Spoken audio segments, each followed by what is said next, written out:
What we're going to talk today about is accountability in the workplace. And from the employee side and the supervisor side. Did everybody know who Stephen Covey is? Anybody read his book?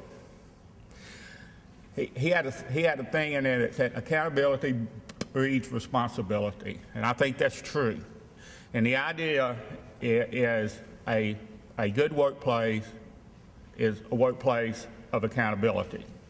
And what we're going to do today is that in the early part, I'm going to talk about some things that I have come across that have been helpful, and then I'm going to review some of the UCA internal policies just to refresh your memory on those. This was a book, well, it's called Can You Hear Me Now? Hard-Hitting Lesson on How to Get Real Results. But this particular chapter was 9 reasons managers struggle, and I thought it had some insightful things. The first thing it says is that they fail to build trust and integrity. There are 3 qualities of trust: integrity, openness, and respect. And that needs to not only be from the employee to the supervisor, but it needs to be from the supervisor to the employee. It works both ways. They have the wrong focus. In your office, you may call it your mission statement, you may call it something else, but all your employees should have an understanding of what the office is about and how you present yourself and how you do your job and to be professional and all of that. You don't need to focus on the minor things of things like, well, and employee leaves about 5 minutes early or something, and just things like that. Those things are hours of operation are important, but they don't need to be the thing that you put your focus on.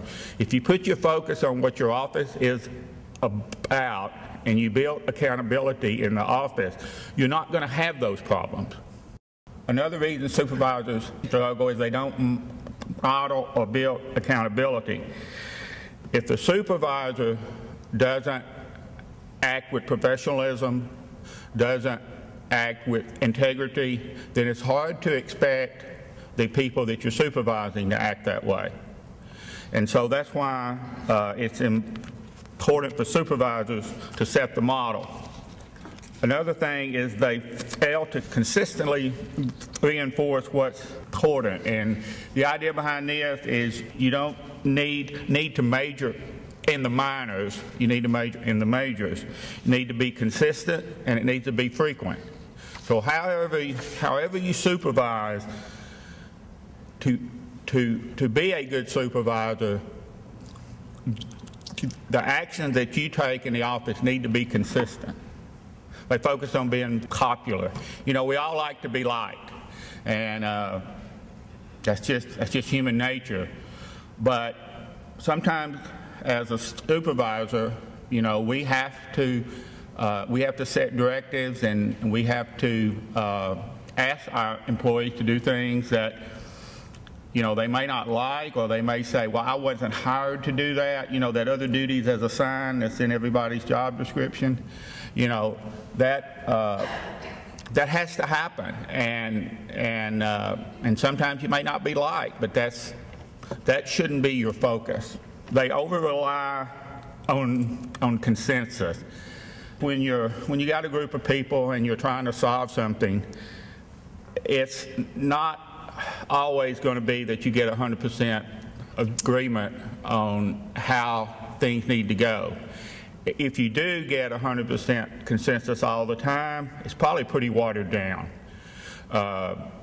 So just because everybody doesn't agree doesn't mean that you shouldn't move forward as a supervisor with the way that you think things ought to be, and you should explain that to your employees if you don't already.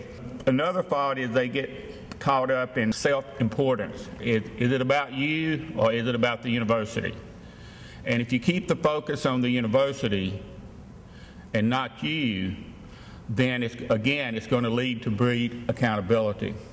They put their heads in the sand. We got problems and they don't address it. That tells the employees that, okay, I guess I'm doing okay. I guess I'm not doing something that I'm not supposed to be doing if you don't address the problem. Sometimes you don't want to address the problem, maybe because you think it's going to hurt their feelings or something like that. You're just going to have to use the best approach, but you still got to communicate to them what is the expectation of their job performance. And they fix problems, not the causes. It's one thing to put fires out and fix the problem, but the best thing is to fix the cause of the problem. And fix the cause of the problem, then the issue should go away. If you just fix the problem, then it can occur again in the future. The other thing that I got from this book was this 8 accountability techniques. And these are things you might consider. You don't have to do them all or anything, because as a supervisor, you've got to make some judgments. You know, every situation's not the same. You got to use situational leadership skills. And that's not an easy thing to do sometimes. But I want to go over a few things that you might consider as you go about your job. The surprise visit. Some people refer to this as management by walking around. You know, don't stay in your office all the time or behind your desk. Walk around, see how your employees are, just ask them how they're doing. This is not to look like you're spying on them, just the opposite. This is to try to show that what you do is important, and I'm interested in how well you're doing your job. That's the message you're trying to send, not that you're spying on them. The unexpected follow-up call or a visit could be, let's say you've had your employees in, you have a project to work on, you've discussed it, you've sent your employee back, you've given them all the guidance. Well, don't wait a long time before you provide feedback or ask them about it. Pick the phone up, or if you're in your office, drop by and say, a couple days after that, say, hey, how's that project going? How are things going? You know, do you need any help? You have any problems? Don't wait till they come to you. Go ahead and ask them how things are going. Coaching. Every opportunity you have, or every situation you have to engage with your employees, is a coaching opportunity. It's a time for you to establish and to build trust, to build a good relationship with your employees, that they're open and encouraged to be honest and communicate to you, and for you to do also with them. The 515 report. This should take not any more than 5 minutes to read or 15 minutes to prepare. What that means is, and this is if you've got a big project and you need updates, you need some status reports, this is a good way to do that. It keeps the employee engaged in the project. Again, it lets them know that you're watching and you're concerned, and it provides you feedback with how things are going. It may be an oral report or something like that, but it keeps the conversation open, keeps it going, and it also builds some trust also. The performance agreement, not evaluation. This is important that you communicate to your employees what the expectations are to be accomplished over a period of time.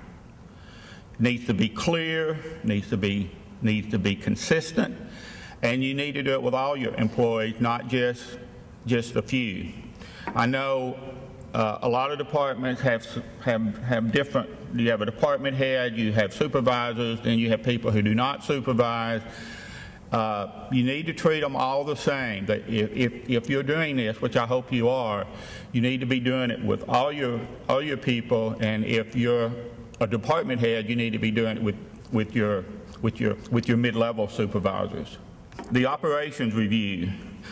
This is just a time, doesn't have to be a staff meeting, but could be, depending on the size of your office, get together with your supervisors, and if you're a supervisor, get together with your employees about just, again, how things are going, what's coming down the road. You may even, this may also involve having to have discussions like, you know, we're getting ready for the end of the fiscal year, and we're starting the new fiscal year.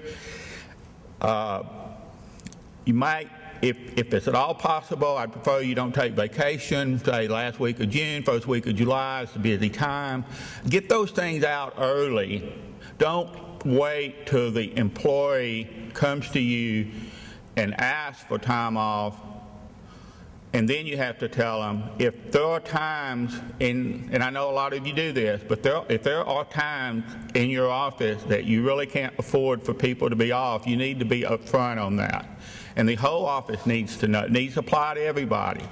The whole office needs to know. Now, there are always exceptions. If it is their vacation time, and if there are times when, you know, something comes up in their life that they really need to take away, then you need to consider that. But there's nothing wrong, and this is just an example, to inform your whole staff that just be mindful of this busy time of the year if you're asking for time off. This is a performance appraisal, and I know these aren't fun, and quite frankly, the performance appraisal that all of us have to use from the state of Arkansas, I don't really like. I have some problems with it, but it's what we have to use. So just be consistent with this. Also understand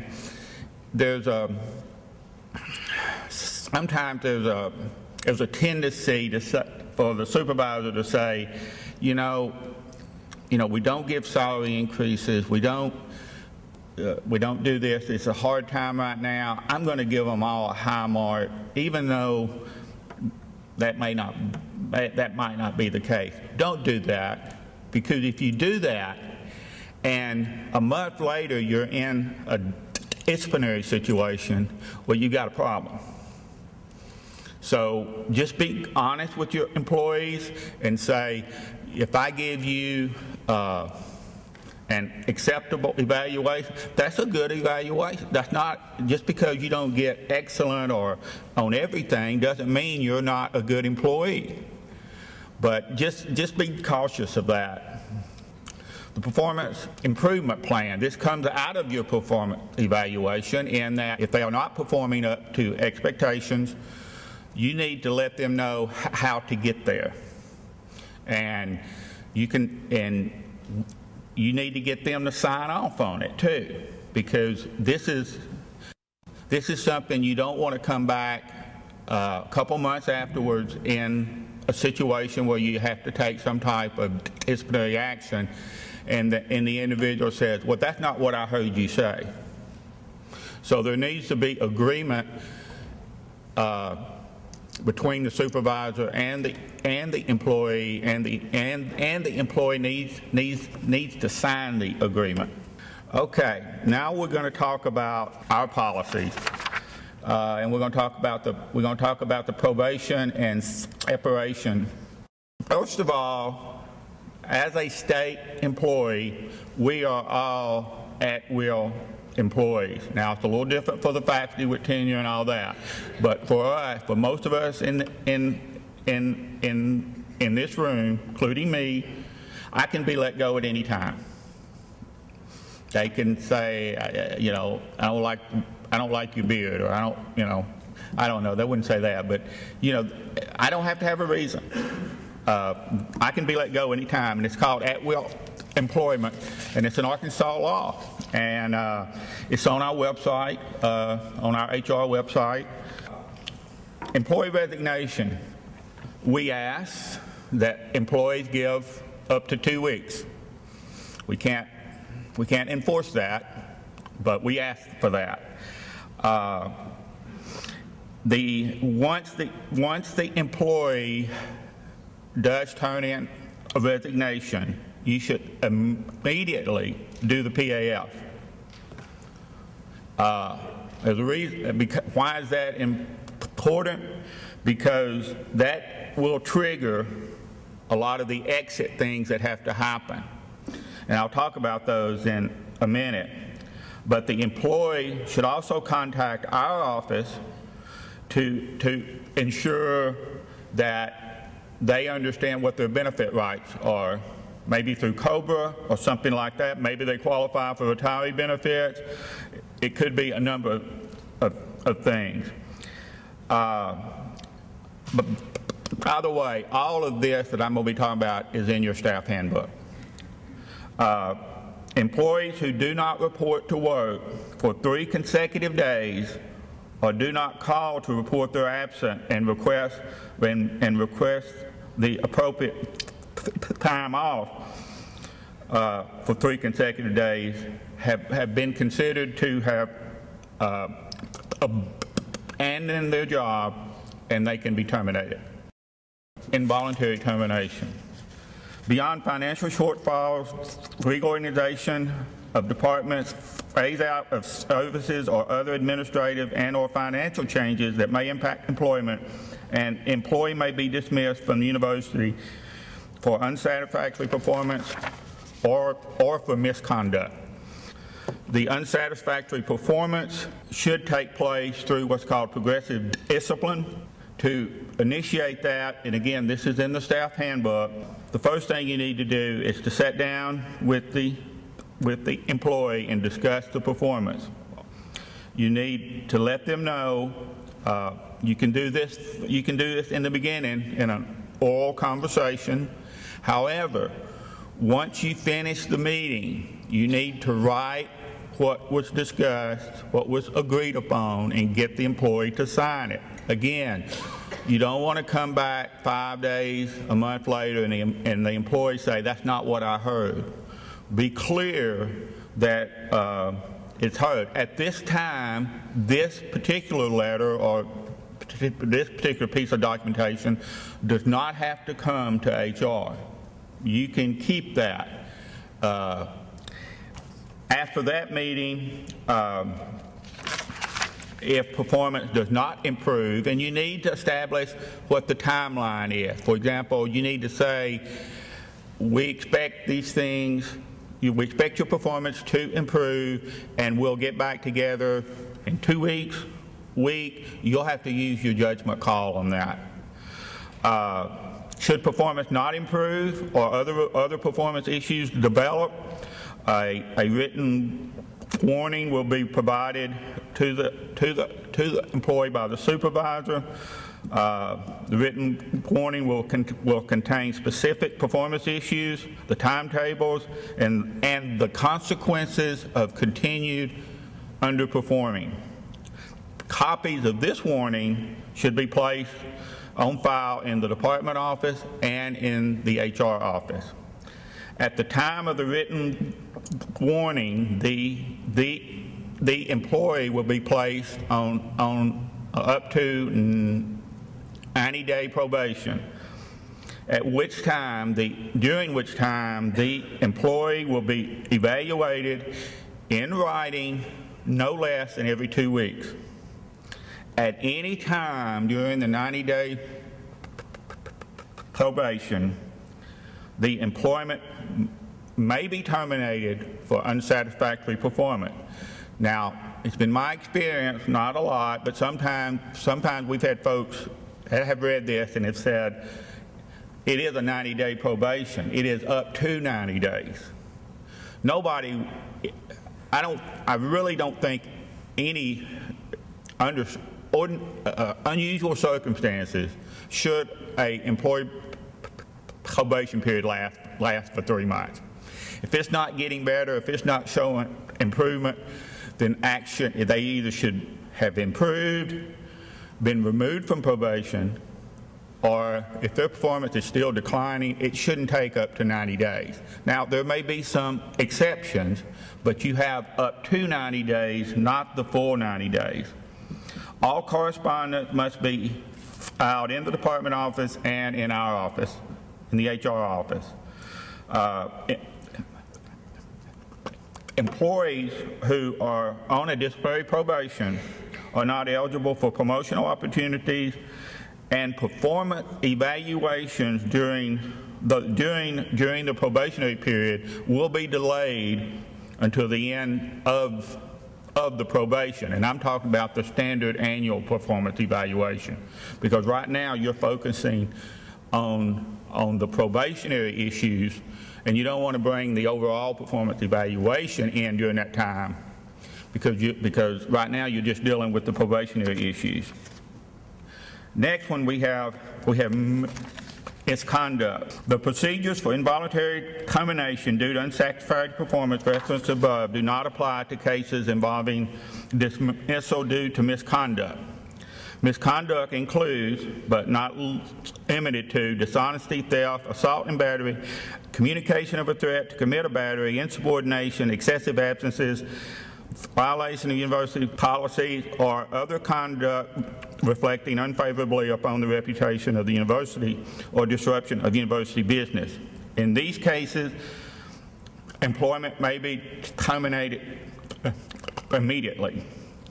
Departments will seek review and approval through the appropriate Vice President, the Office of Human Resources, and with General Counsel, and may elect to use the disciplinary suspension without pay as an immediate step.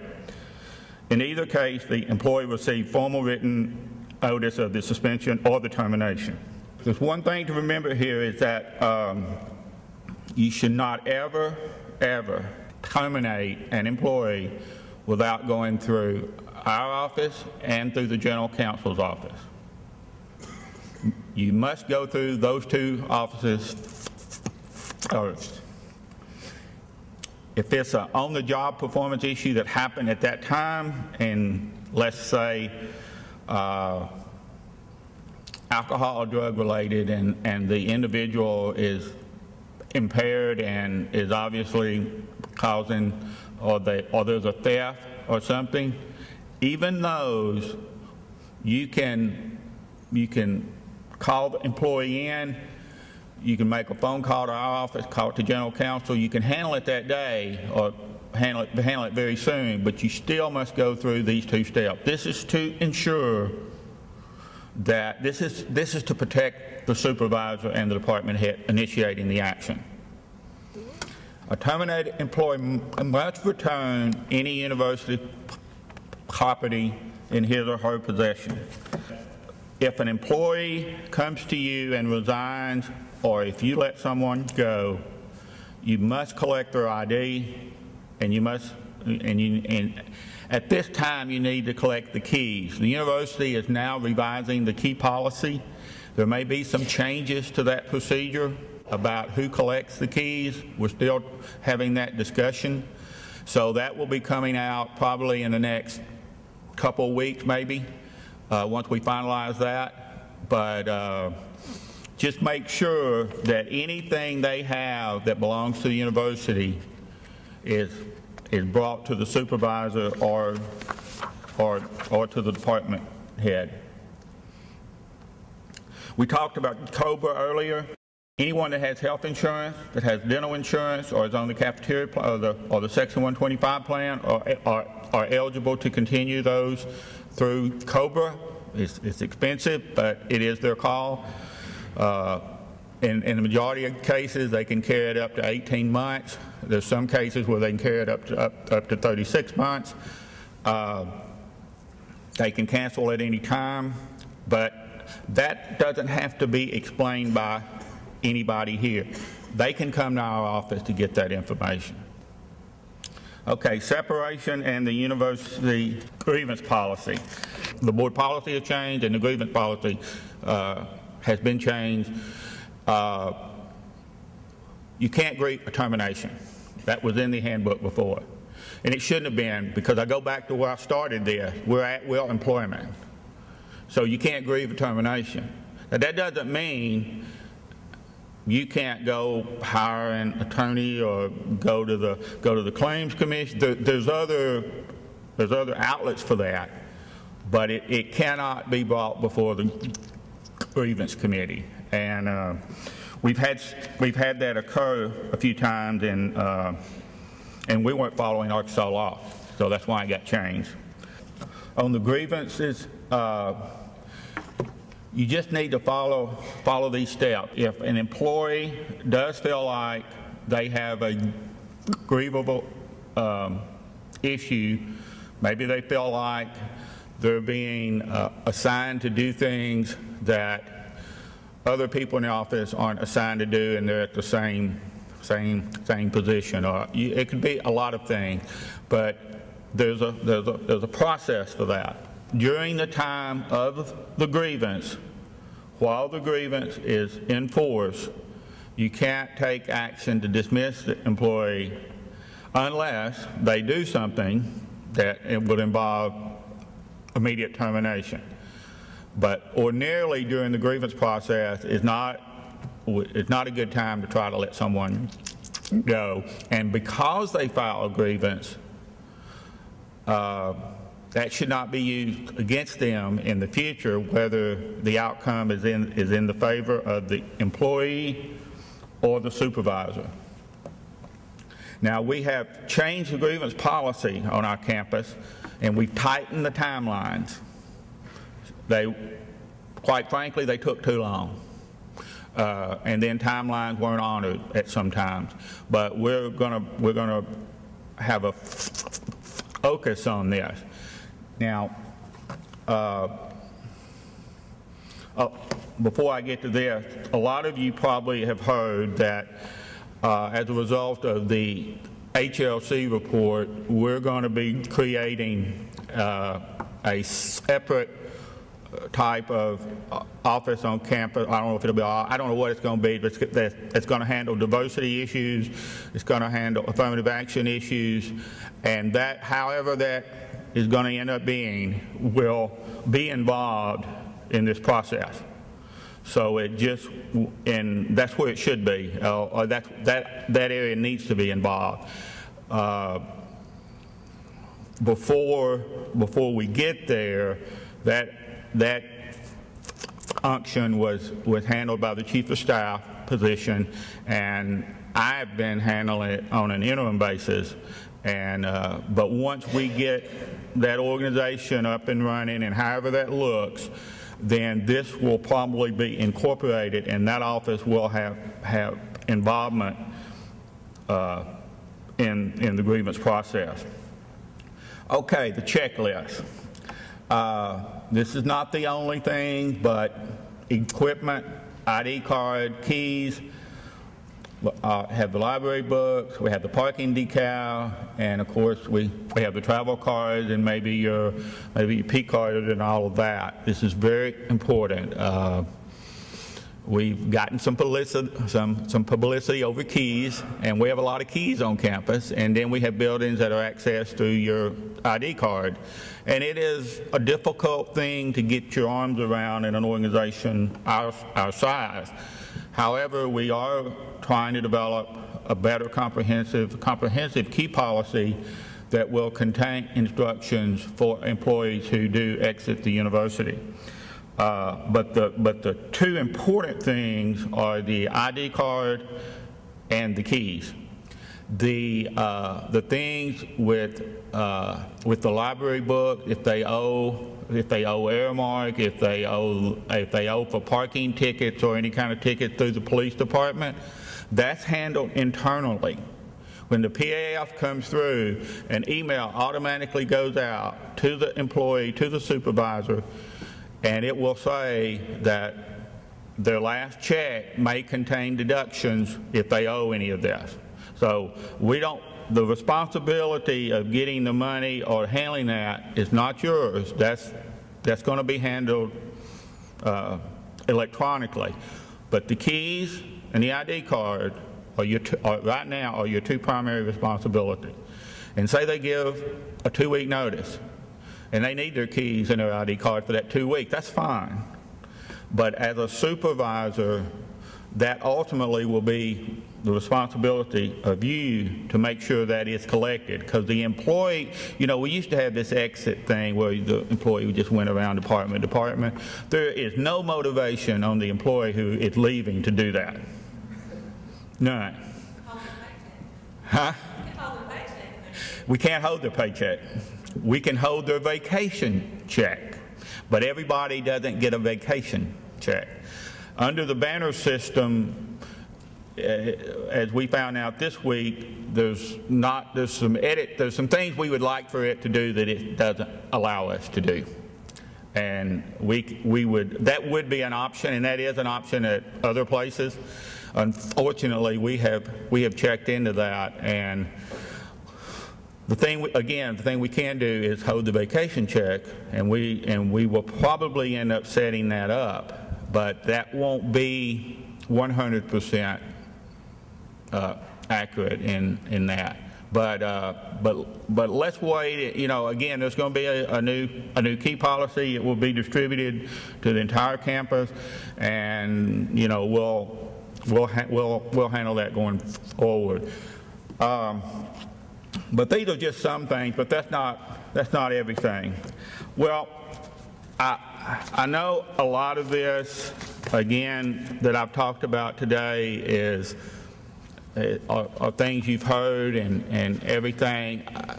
Our desire and our goal in all of this is to try to create a consistent environment at the university, that everybody understands the rules and everybody, to the best of their ability, applies the rules in their office context. Because while the rules are the same across campus, the departments are not the same. It's not the same to be the department head of a human resource office and to run the fiscal plant. So you've got to use good judgment. You've got to take these rules and try to apply them in the context with which you operate. And you do have flexibility to do that. For an employee to say, well, I work in this department and I have to do X, Y, Z, and that employee over there in the other department does not have to do that, there may be good reason for that. It's not a cookie cutter operation here, as everybody knows. So it offers its challenges because of that. It'd be nice if it was that way, but it's not, and that involves human judgment. Obviously, everybody behaves differently, and so it's a challenge to be a supervisor. But hopefully some of this is helpful to you. If not, it's just a reminder of things you already know. And if you have any questions now, I'll be more than happy to answer. The speakers today are Vicki Parrish, who's Instructional Support Technology, works in the IDC department and does a super job. Then we have Lindsay Osborne, who's the Director of Sorority Life in the Department of Student Life, also does a great job on our campus. And then a non-staff Senate member, but someone who's respected highly amongst the staff and does a great job with presentations. So Marvin was included, and this is Marvin Williams, who is the Program Director for the UCAN program. So at this time, I'll turn it over to Lindsay. Good morning. I feel pressured to do a song and dance from you now since Dr. Gillis referenced our entertainment. So we will try to keep it light and exciting, but we do have a lot of information for you today. The first thing that I want to start off by saying is thank you. Thank you for being here today. Thank you for everything that you do for the staff and faculty that you work with and for the students that you serve. We know that there's a lot of different levels of managers here, being that top, middle, or entry, and there's faculty to faculty supervision, faculty to staff, and staff to staff supervision. So we hope to provide information that would cover any of those scenarios to you. And I think when we move on into the scenario part where you're going to be conversing with each other, I think that you'll have find a lot of beneficial information there too. Excuse me. So again, thank you. We know that you have a tug of war going on too with being those that you are trying to serve and those that you are working for. So thank you for everything that you do, and we appreciate that. And so we want to make sure that everyone gets the full appreciation. So if you want to give somebody a high five next to you or give a pat on the back to yourself. Yes, I see some high fives. I work in student services, so I try to get exciting. Thank you, so that you can recognize each other as well. One thing that I want to talk about is that why we're here to present this and how this all ties into employee accountability. And we're going to be talking about issues that our staff members are saying, and we find ourselves being on a college campus, and a college campus is an environment that encourages growth and improvement. And so taking these issues that staff have mentioned to us are going on, and hopefully being able to apply them and to make sure that we don't get to the point that Dr. Gillis was speaking about. I know everyone doesn't necessarily strive to be in points of conflict resolution, so we're hopefully going to provide solutions so we don't end up in that situation. So what we're going to do is ID some areas of importance based on a survey that we did with staff senators. And we're going to have some scenarios to allow you all to self-identify and share strategies and resources. And then we're going to share some of the resources that we have found and that Charlotte's office has worked to find as well. And so our goal is to make sure that we share the pulse of the people of the staff at UCA. In the survey that we did, we asked just 4 questions to try to get it very straight and to the point. I'm going to talk about 3 questions here in just a second, and then there's the 4th question that's a little bit better later in the presentation, so we will bring that 4th question up later. So moving on to the survey, the first question that we asked is, what expectations do you have for someone in a supervisory role? And these are just some of the top answers that we received. One was build trust and rapport with staff, provides tools to complete expected tasks, challenge balanced with support, recognize me as a person, treat every staff member fairly, willing to create a work environment that is positive and fun, feedback, and hire me for a job and allow me to do it. The second question that we asked is, what supervisor tactics and skills do you think are imperative for a supervisor to know or possess? Empathy and compassion was listed several times. Listen, consistency, communicate expectations, recognize your employees' strengths and their weaknesses, know when to encourage and when to discipline, tact, and knowing UCA policies. And the third question that we ask is, what is the single most important thing you would like your supervisor to know?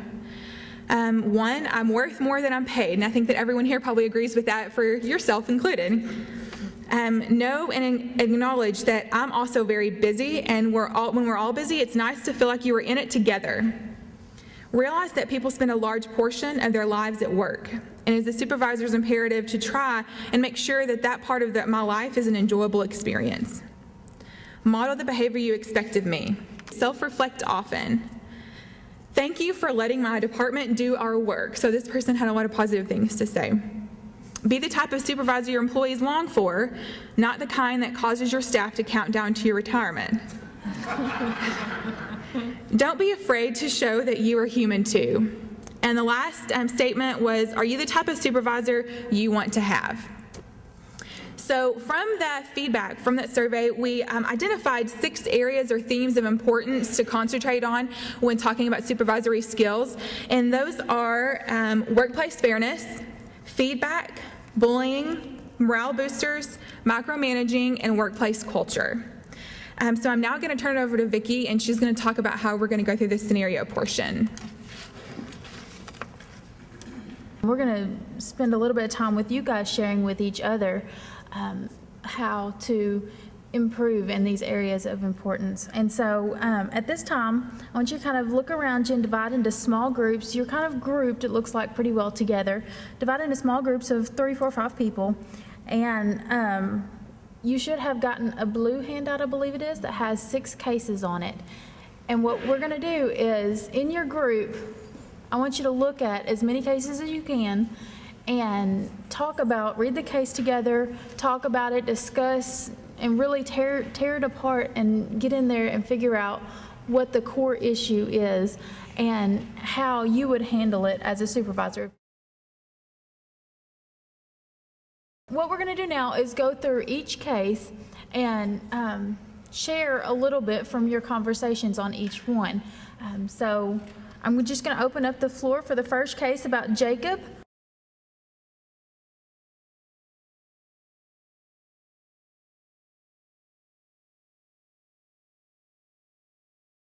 Jacob got a lot of projects delegated to him because it's a good problem to have, I suppose, sometimes, because he's a great employee, right? He does things efficiently and well. So for the workplace fairness case, what did you guys come up with? What are some solutions that you have? Develop the rest of the department. So develop the rest of the department so that they can, so that you feel comfortable giving work to more than just one person. Prioritize those projects that you've all put on one person. Prioritize which things are most important for Jacob to do. And then, as a means of achieving what's already been shared, start delegating these other projects. Yes. So talking with that employee on the front end about this situation. Okay. Well, I'm going to turn it over to Marvin to take care of the next couple. Good morning, everyone. Would you please smile at me because I am extremely nervous, not so much about the presentation, but because my supervisors are here and they heard all about that at-will termination. And I think I need to go back and improve my attitude. So let's look at case number 2 on feedback.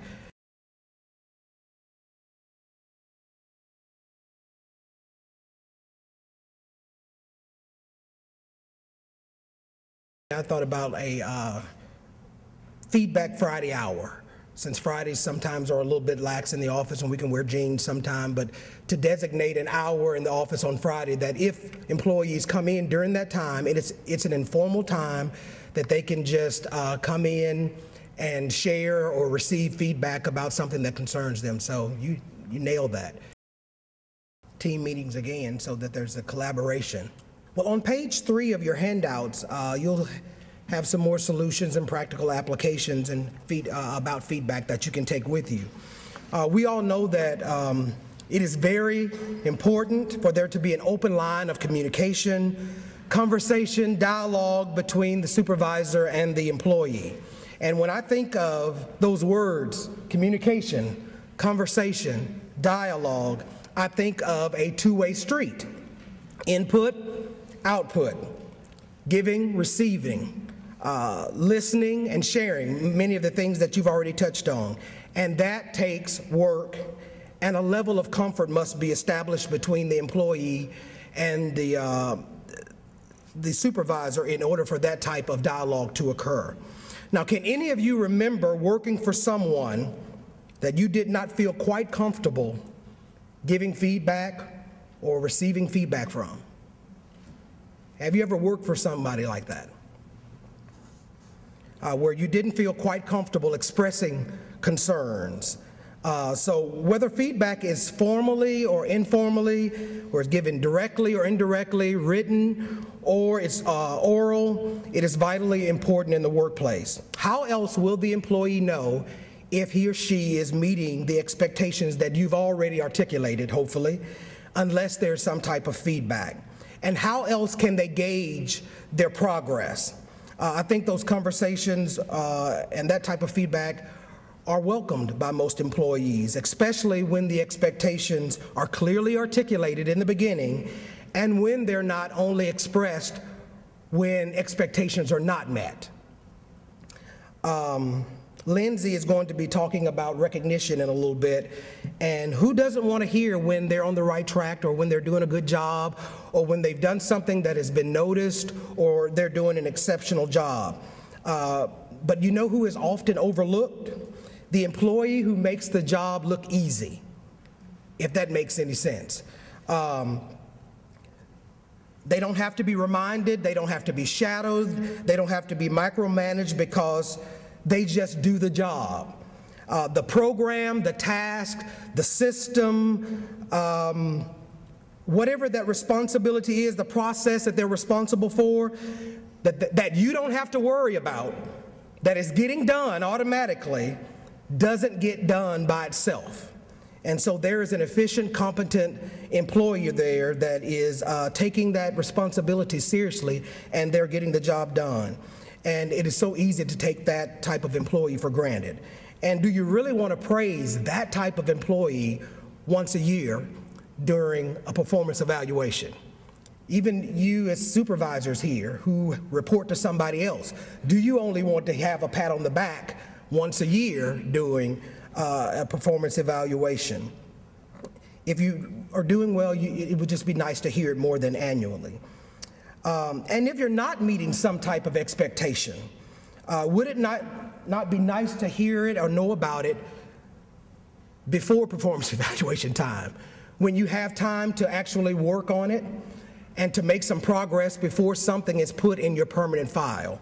And so I think one simple plan of action that you can take away with you today is, instead of making notes of things to discuss or praise or to correct during performance evaluation time, to be more intentional about speaking and giving feedback about those things throughout the year. An example, when I first started in 2003, Norma T.O. Farthing was my supervisor, and she did a really good job at correcting and also with praise. I can remember her calling me into her office to correct something. And I got in the office, and she sat me down, and she was telling me all about the way this should be handled, and this is the proper procedure for doing this. And I got up and I left my office and her office and got back to mine, and I sat there for a few minutes, and I realized she just chewed my butt out. But she did so in a way that kept my dignity intact. And I actually got up, went back into her office and said, "You just got on to me, and I'm sorry, and I'm gonna do better."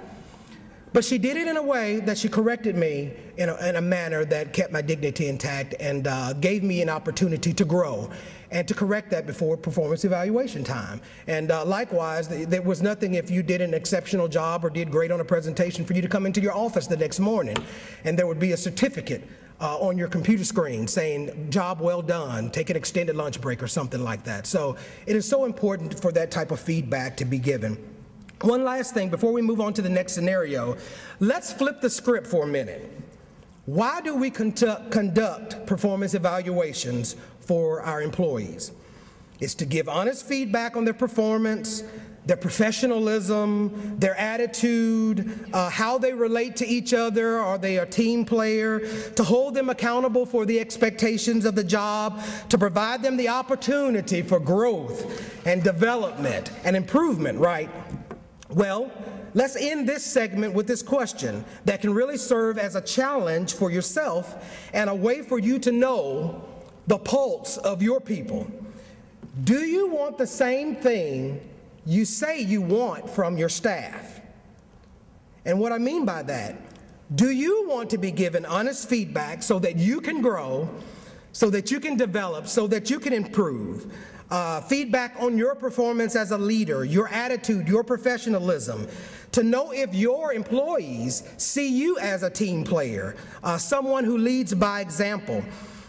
Do they feel that you respect them as not only as a worker, but as a human being? Do you care about them as a person? And if you really want to be held accountable, to be given honest feedback, not only by the person that you report to, but by the people who know you best as a supervisor, that would be your employees.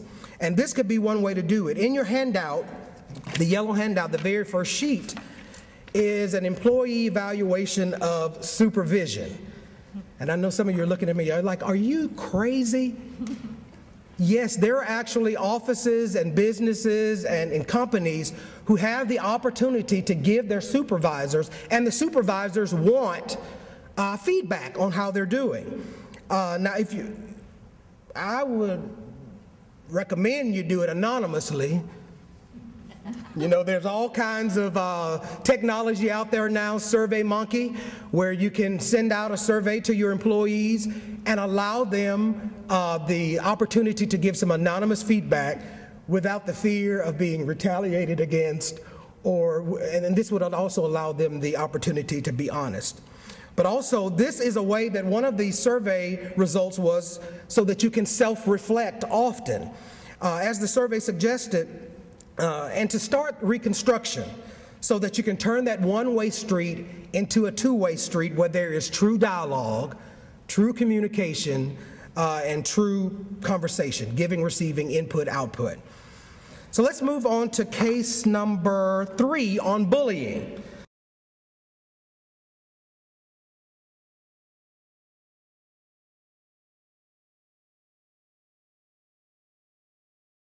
Come on, how would you handle that bully? Anybody? Call them in and address it. Absolutely. Many of you are probably thinking the same thing. It's just something that can't go unnoticed. It can't go unaddressed. It's just going to have to be dealt with. So did you have any other ideas besides just bringing them in and addressing the issue? Maybe they don't know they're doing it. Maybe it's a personality type that's very strong and they don't realize that they're coming across that way. But either way, that person is being made to feel that way, and it's going to have to be addressed. So if you look on page 4 of your handouts, you'll have some more solutions and practical applications about bullying that you can take away with you. Okay? And we will move on now to morale boosters. Okay, case number 4, morale boosters, where your staff is a little draggy.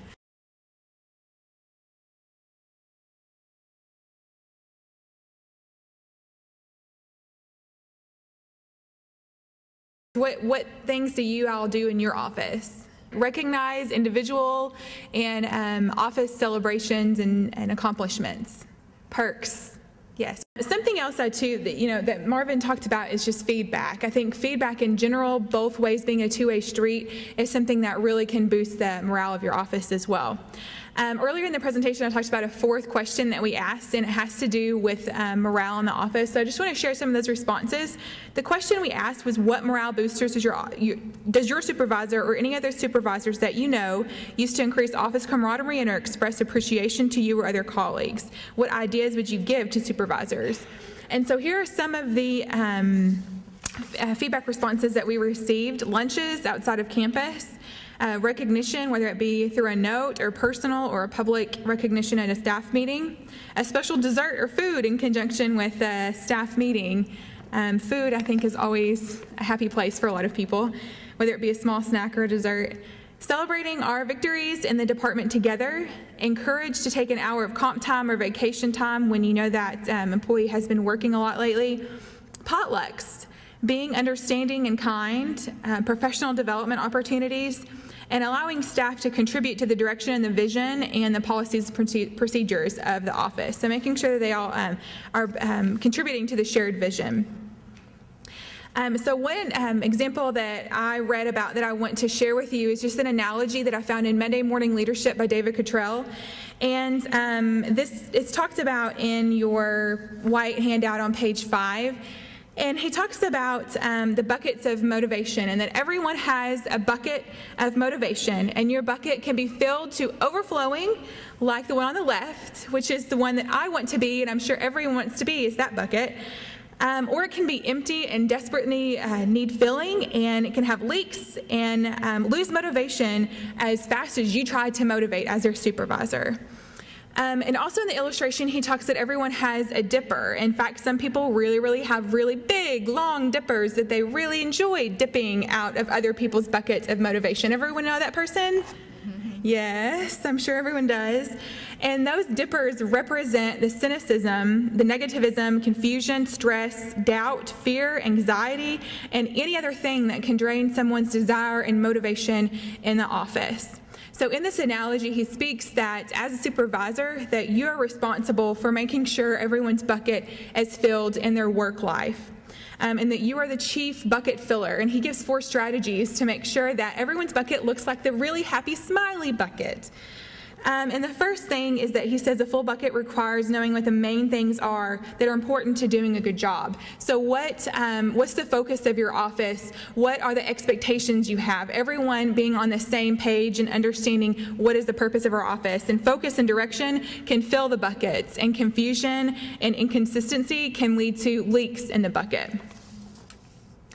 The second thing he speaks about is providing the bucket holders with feedback on how they are doing. We kind of talked about feedback and some ideas of how to give and receive feedback, but the positive evaluation, if you give them evaluation, their annual evaluation, a positive one, it's great for that time, and I'm sure they leave your office very excited, but that is a very short-term feedback, and it's not going to last throughout the long term. So the 4 rules of feedback that Spock speaks about in your handouts is be sincere, specific, timely, and aligned with the receiver's value system. The third part of filling buckets is to keep your team members' buckets filled is to let them know how you care about them and the job that they do. So this is where we're really talking about morale boosters that you all were speaking about when they were giving to us the survey. This is where recognition comes in. In your yellow handout, you have a whole list of recognition ideas, and this is something that you can really find from speaking to any other supervisor or any employee and getting ideas from them, and on the internet. I mean, it's just a crazy amount of ideas that you can do. Surprises, just greeting them in the office. Some example that I heard about was, did your office have a coffee pot? But you as a supervisor starting the coffee pot, for the morning and just saying, welcome to the office today. I hope you all have a good day. Enjoy a cup of coffee. Little things like that can go a long way to a staff member. And the fourth thing is let your team know how they're doing as a team. Let them know if they're accomplishing their goals and what part of the team that can be strengthened. And his theory with the whole bucket filler analogy is that if you're filling your team members' buckets, they will in turn find out how they can fill your bucket and your bucket as an office. So I encourage you to this is a good time of the year to talk at your first beginning of the meeting, everything's getting into the groove of this semester, to talk to your staff members and to figure out, where is your bucket? How can I help you fill your bucket? How can I patch these leaks and these holes, and how can I get people to stop dipping from your bucket so you can stay full and a happy bucket of motivation? There's lots more information in your handouts about this as well. And I'd like to move on to micromanaging, the 5th case study with Susan.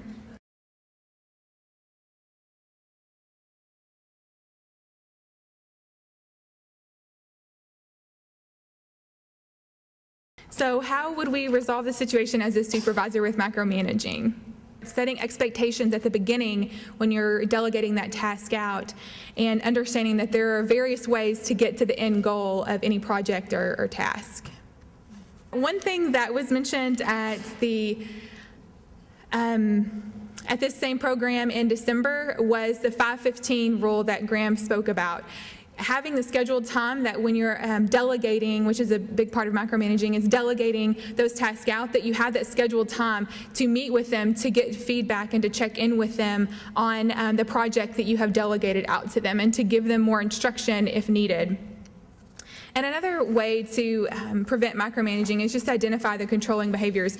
Most of us that are kind of labeled OCD or self-labeled OCD know that we have those tendencies, to identify what is it that specifically I'm doing, and that's a good place to bring in feedback from your staff members so they can let you know some of the micromanaging behaviors that you may be having, preventing them to doing the work that they wish to do. Okay, the last case was on workplace culture.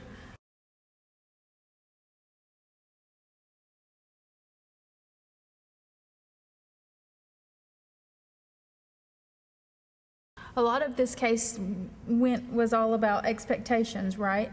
And how this person, in changing their workplace to a new place of employment, didn't know really what to expect from this culture in the new employment. And workplace culture can be influenced by many, many, many things, right? It consists of all of these components we've talked about up till now, and so much more. It can be influenced by both the spoken and the unspoken word and everything. But I do want to point out that as a supervisor, you have a key role in affecting workplace culture. It's not something that can be changed by a mandate or a new policy in your office necessarily. It's not quite that easy. But as supervisor, you set the model for how your workplace will continue. You are the pace setter and the leader of your area of involvement. So people are looking to you for their standards. So think about that. On your worst day, what model are you leading? And what do your employees see out of you on your very worst day in the job? What do they see out of you? And where are their standards going to be set based upon that? That's an indirect way to lead your workplace culture, but then you also have a values clarification exercise that Charlotte's talked about in a previous time. And I'm not going to go over that whole exercise, but that is a way that you can clarify to your employees, both when they start and if you've got employees you've had for years and years, clarify to everyone involved in your workplace what you expect from them. I believe if I give everyone in here a list of 25 values and asked you to put them in order from most important to least important, there would be many, many, many different arrangements in that list coming from you guys. So if there's that much difference between supervisors, think about the difference between supervisors and employees and how much difference there can be there. So just letting your employees know what you value. So in lieu of time, I'm going to turn it on over to Marvin to wrap us up. And thank you guys for coming. When I say the word manager, who or what comes to mind? And when I say the word leader, who or what comes to mind? I asked a coworker the same question, and she immediately named a person for each because there are traits and certain skills used to describe each. If you look on the next to the last page of your yellow handout, there's a flyer here that you can take back and just have in your office on leaders versus managers. And when you look at leaders, these are some words that are used to describe them: vision, inspiration, persuasion, motivation, relationship, teamwork, listening. When you think of managers, planning, organization, controlling, coordinating, directing, budgeting, strategy, decision-making, problem-solving. When you look at leaders, leaders lead people who make decisions. Managers manage things that can't make decisions, such as money, inventory, risk, data, information, and time. Sometimes leaders are seen as interested in developing people to accomplish the task. And sometimes managers are seen as only interested in accomplishing the task and not so concerned about the people doing it. They have more of a reputation of using the people to accomplish a task. Can you be a good leader and a bad manager? And on the flip side, can you be a good manager and a bad leader? And again, do you know the pulse of your employees? What kind of leader do they think you are? And on the other side, do you know the pulse of your employees? What kind of manager do they think that you are, if you know their pulse? I used to think that you were either one or the other, but my attitude and my position on that has changed, because when you look at both skill sets, you need both to be a good supervisor. And so having your employees possibly evaluate you will give you some indication as to where you fall on the spectrum and how they view you. And so I'll end this little segment. And supervisors who cannot manage can kill an office just as fast as one who cannot lead. So you need both. So are you managing what, when, and who you should be leading?